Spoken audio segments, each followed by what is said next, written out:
Today we've come here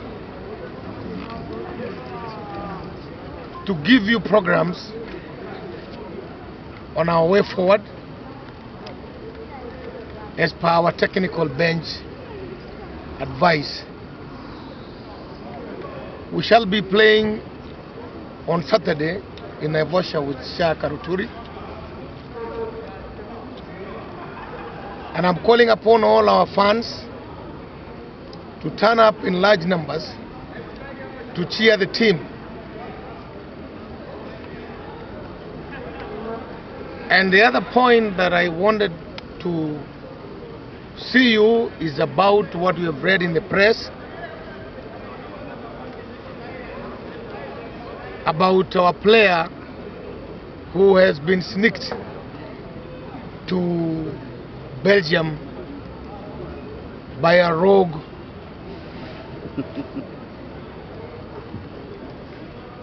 agent in the name of Jean-Marie, JMJ.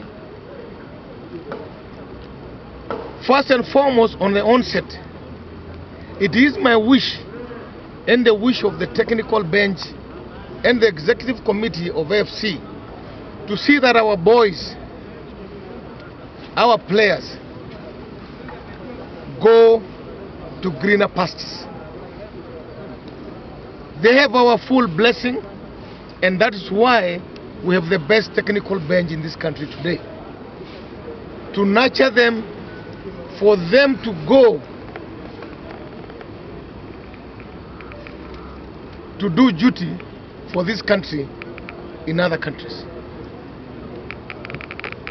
We will support them, we will encourage them, but we must follow the rules of engagement, and we must follow the rules of soccer to the letter. I hereby put this blame squarely on FKL in regard to the fiasco of our football player, Colin Kisuya, who was sneaked out with the blessing of FKL. I cannot understand how an official of FKL can give an ITC, International Transfer Certificate, to a player he saw play in Nyayo Stadium on the 2nd of October against Gor Mahia. This must be a foreigner, then it's not a Kenyan. And if he's a foreigner, he should just pack up and go. I want to ask FKL to tell the soccer lovers in this country, the stakeholders, who is JMJ Academy? He's tried to sneak 2 players some times ago from Tusker, but Tusker prevented it in the last minute.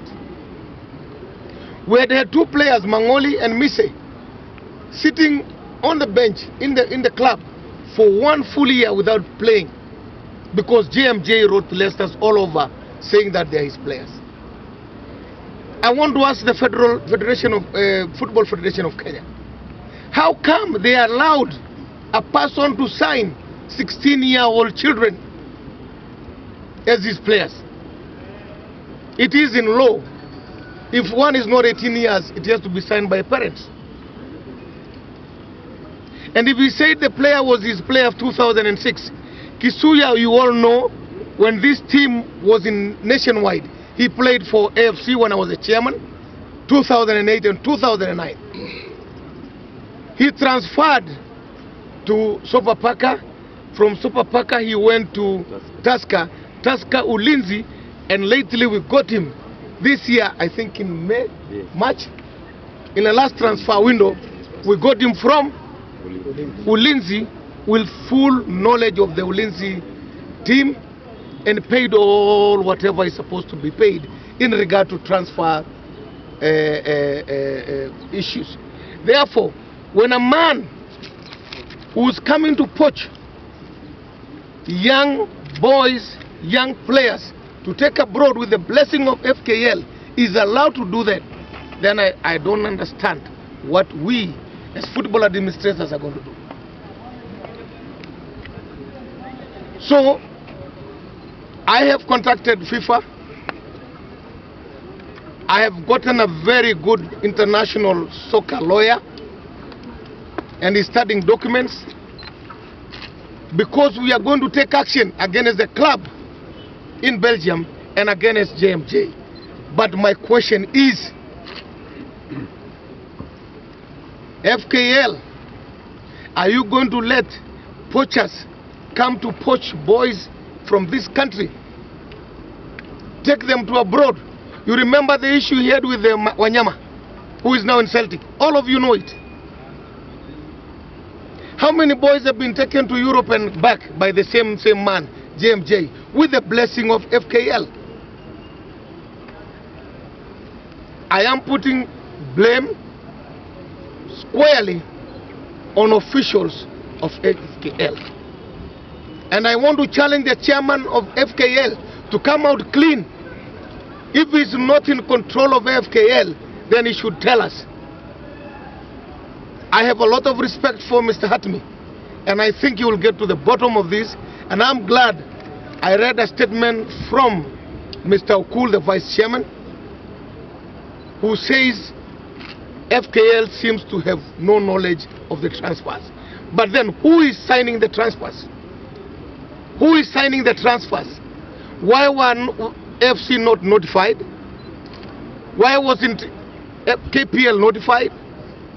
We have a contract with the boy until 2013. So, gentlemen, I am pained to know that that boy has gone without being paid any money.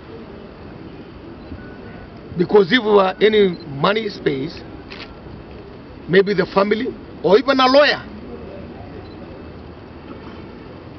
FKL has got a contract of Kisuya and Biachot in Belgium. They must give it to you, the press. They must give it. Let them not hide. The corruption, and I want to repeat, the corruption in FKL is too much to bear. And as I said earlier, we want our players to go abroad with their blessings. We want to escort them to the airport and see them off so that they can come and fly our flag. That boy came from Uganda. He never reported to camp. He came over the weekend and off to the plane and off to Belgium. Now, the same person called JMJ says half of the players in KPL are his players. He still has the same blessing of FKL. How many more of the young men have been taken to Europe without the knowledge of other teams? If he can come to poach to a club like AFC, then I am sure we have very many boys languishing in Europe in the name of JMJ. I want the Minister for Immigration. We want to check his status in this country. If he's not a Kenyan, we want to know what he's doing in Kenya. Gentlemen, the other thing I want to tell you, my technical bench and the team here, AFC Leopards, are raring to go. We have no problem.